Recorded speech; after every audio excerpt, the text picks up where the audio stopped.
اور سامنے جو منظر تھا وہ کسی کو بھی خوفزدہ کرنے کے لیے کافی تھا۔ ہم سب بچے کیا دیکھتے ہیں کہ عجیب و غریب سوکھے سے چہرے والی بڑھیا ہمارے بالکل سامنے کسی ٹیچر کی کرسی پر بیٹھی ہے اور ہمیں اپنے ہاتھ کے اشارے سے اپنی طرف بلا رہی ہے۔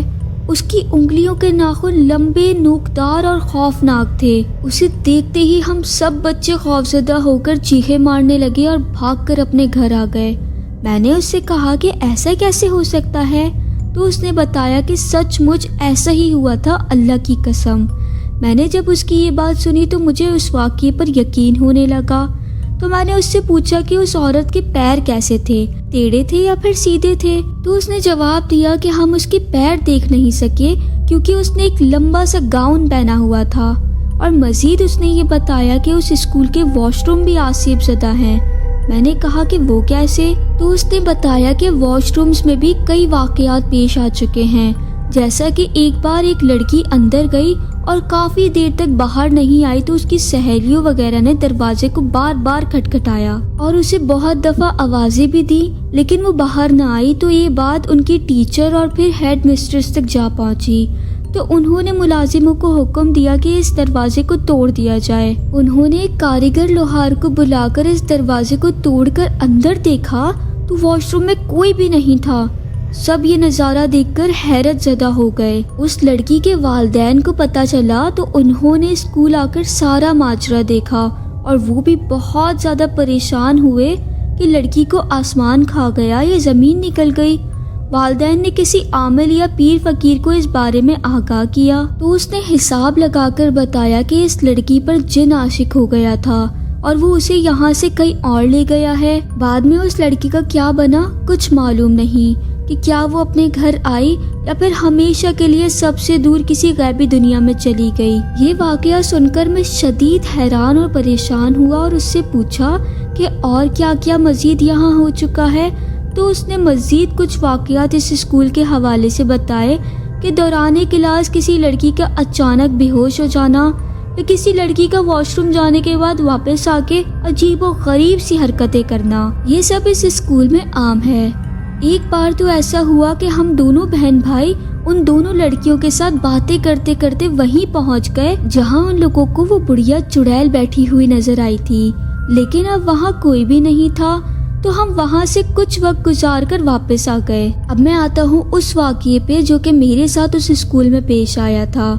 ایک دن ہم دونوں چھٹی کے بعد اسکول کے درمیان میں بنے ایک لان میں بیٹھے باتیں کر رہے تھے۔ وہاں بہت خوبصورت پیڑ پودے اور پھولوں کے گملے بھی رکھے ہوئے تھے۔ اس لان کے چاروں طرف بڑی کلاسز کے کمرے بھی بنے ہوئے تھے اور clerk office, headmistress office, science lab اور میڈیکل روم بھی ادھر ہی بنا ہوا تھا۔ باتوں کے دوران ہم نے پھر سے جنات کی بات چھیڑ دی کہ ان کمروں میں بھی ہو سکتا ہے کہ جنات ہوں، تو میرے منہ سے نکل گیا کہ کہاں ہے جنات، میرے سامنے آئے۔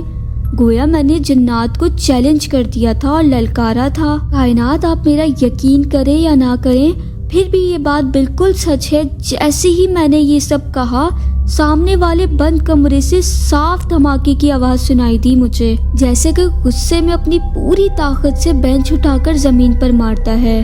اس دھماکے کا سننا تھا کہ ہم دونوں وہاں سے بھاگے۔ میں جس نے جنات کو ظاہر ہونے کا چیلنج کیا تھا، اب ڈر کے مارے سب سے آگے بھاگ رہا تھا۔ جب ہم اسمبلی گراؤنڈ میں پہنچے تو میں نے پیچھے مڑ کر دیکھا تو میرے پیچھے کوئی بھی نہیں آ رہا تھا، تو میں وہیں رک گیا کہ میرے ساتھ جو میری دوست بھاگ رہی تھی وہ کہاں چلی گئی۔ تو آپ یقین نہیں کریں گے کہ میرے کان میں مجھے ایک سرگوشی سنائی دی کہ اب پتہ چلا کہ جن ہوتے ہیں یا نہیں ہوتے ہیں۔ میری تو حالت اتنی خراب ہو گئی کہ میں آپ کو بتا نہیں سکتا۔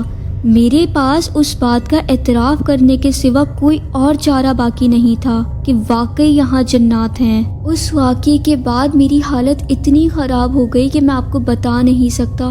کتنے ہی دن تک میں بیمار پڑا رہا اور پھر اس دن کے بعد بھول کے بھی کبھی اس اسکول میں واپس نہیں گیا، لیکن وہ خوف آج بھی میں اپنے اندر محسوس کر پاتا ہوں۔ سیکنڈ سٹوری یہاں پہ اینڈ ہوتی ہے، تو چلیے تھرڈ سٹوری سٹارٹ کرتے ہیں۔ السلام علیکم۔ میں آپ سے اپنا نام شیئر نہیں کرنا چاہتی، لیکن میں آپ کے ساتھ آج کچھ اپنے سچے واقعات شیئر کروں گی۔ ہم لوگ ننیال کی طرف سے حلوائی ہیں۔ میری امی نے میرے بھائی کو بھی حلوہ بنا کر دیا تھا، پر وہ زیادہ دن حلوہ فروخت نہیں کر سکے، اور یہ انہی دنوں کی بات ہے جب حلوہ بنانے کے لیے آدھی رات کو اٹھنا پڑتا تھا تاکہ فجر تک حلوہ تیار ہو سکے، کیونکہ زیادہ تر لوگ صبح صبح ہی حلوہ پراٹھا کھانا پسند کرتے ہیں۔ جن دنوں ہم حلوہ بنانے کے لیے جاگتے تھے، ایک عجیب سا خوف ہوتا تھا ماحول میں، جبکہ ہم 2 بہنیں، امی اور بھائی سب اٹھے ہوتے تھے۔ یہ بات صرف میں نے نہیں، سب نے محسوس کی تھی۔ بظاہر تو کوئی بھی ناخوشگوار واقعہ نہیں ہوا، لیکن ایک دن ہم کام سے فارغ ہو کر فجر کی نماز کے لیے کھڑے ہوئے۔ پیچھے میری چھوٹی بہن سو رہی تھی۔ مجھے بہت عجیب سا خوف محسوس ہو رہا تھا، جیسے ہمارے پیچھے ہمارے ساتھ کوئی اور بھی موجود ہے۔ میں نے جیسے ہی سنتوں کی نیت باندھی، کچھ ہی لمحوں بعد میری چھوٹی بہن کے منہ سے اچانک سے زور زور سے کھلکھلا کر ہنسنے کی آواز آئی۔ وہ آواز سن کر میں پوری کی پوری کانپ گئی۔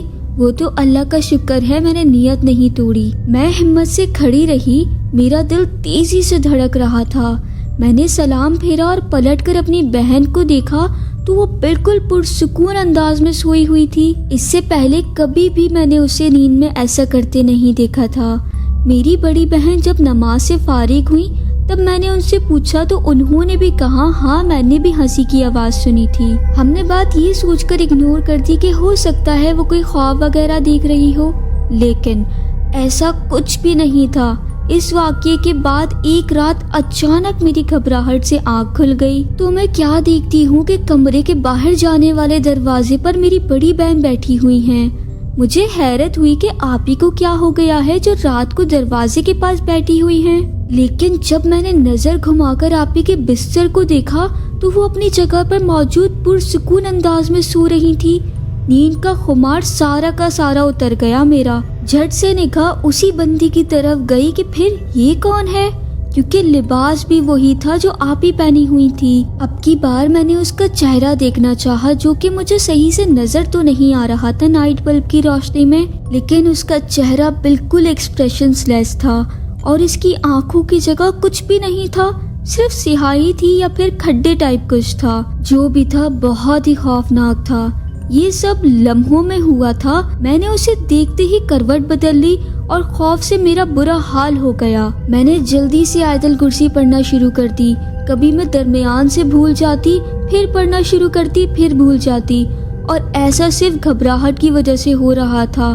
اس وقت میرے ضبط کی انتہا تھی۔ میں اتنی زیادہ خوفزدہ تھی کہ میں آپ کو بتا نہیں سکتی۔ میں کسی کو اٹھا بھی نہیں سکتی تھی کیونکہ گھر میں کوئی بھی میری بات کا یقین نہیں کرتا۔ یہ تو مجھے بعد میں معلوم ہوا کہ سب کو اس بات کا علم تھا، بس وہ اگنور کرتے تھے کیونکہ اس مخلوق نے کبھی بھی کسی کو نقصان نہیں پہنچایا تھا۔ لیکن سب کو یہ بات معلوم ضرور تھی کہ ہمارے گھر میں کوئی مخلوق ضرور ہے۔ جیسے تیسے کر کے خیر میں سو گئی۔ اس بات کا ذکر گھر والوں سے کیا تو انہوں نے سن کر بات کو ٹال دیا۔ ہمارا واش روم چھت پر تھا اور ہمیں دن ہو یا رات چھت پر ہی جانا پڑتا تھا واش روم کے لیے۔ ایک بار میں چھت سے نیچے کی سیڑھیاں اتر کر آ رہی تھی کہ کسی کی نسوانی آواز کے غصے سے دھاڑنے کی آواز آئی۔ میرا دل حلق میں آ گیا۔ میں پلٹ کر دیکھنے کی ہمت نہیں کر سکتی تھی۔ دل تو چاہا کہ دوڑ لگا دوں، لیکن میں اگر ڈر جاتی تو مجھے اور ڈرایا جاتا۔ اسی لیے میں جس رفتار سے اتر رہی تھی اسی رفتار سے باقی سیڑھیاں بھی اتر گئی۔ اس وقت تو ہمت کا مظاہرہ کر لیا میں نے، لیکن کتنی ہی دیر تک میری طبیعت عجیب رہی۔ اتنا ہی نہیں، جب میں نے اس بات کا ذکر اپنے ہی گھر میں اپنی کزن سے کیا تو اسی رات دوبارہ کچھ عجیب و غریب خوفناک آوازوں کو سننا پڑا مجھے۔ نہ جانے کتنی ہی دیر تک وہ آوازیں آتی رہیں۔ میں نے اپنے اوپر نہ جانے کس طرح ضبط کر کے وہ رات جاگ کر ہی گزار دی۔ سورہ جن پڑھی، منزل پڑھی، جو سمجھ آیا وہ سب پڑھا، ورد بھی کرتی رہی ساتھ ساتھ۔ اس دن کے بعد سے میں نے اپنا روز کا معمول بنا لیا ہے کہ میں روز منزل پڑھ کر پورے گھر پر اور گھر کے تمام افراد پر دم کرتی رہتی ہوں، الحمدللہ، جس سے ہمارے گھر میں سکون رہتا ہے۔ تو گائز یہ تھی آج کی سٹوریز. آپ کو کون سی سٹوری سب سے زیادہ اچھی لگی ہے مجھے کامنٹ سیکشن میں لازمی بتائیے گا. اور اگر آپ کے پاس بھی کوئی بھی اسپوکی سٹوری یا ہارر انکاؤنٹر آپ کے ساتھ ہوا ہے تو مجھے ویڈیو میں دیے گئے ای میل پہ کانٹیکٹ کر کے آپ مجھ سے اپنی سٹوری شیئر کر سکتے ہیں تاکہ مزیدار سی ہارر سٹوریز کا سلسلہ روزانہ ایسے ہی چلتا رہے. تو پھر ملاقات ہوتی ہے ایک نئی سٹوری میں. تب تک اپنا اور اپنے گھر والوں کا بہت سارا خیال رکھیے گا اور مجھے بھی اپنی ڈھیر ساری دعاؤں میں یاد رکھیے گا. فی امان اللہ. اللہ حافظ.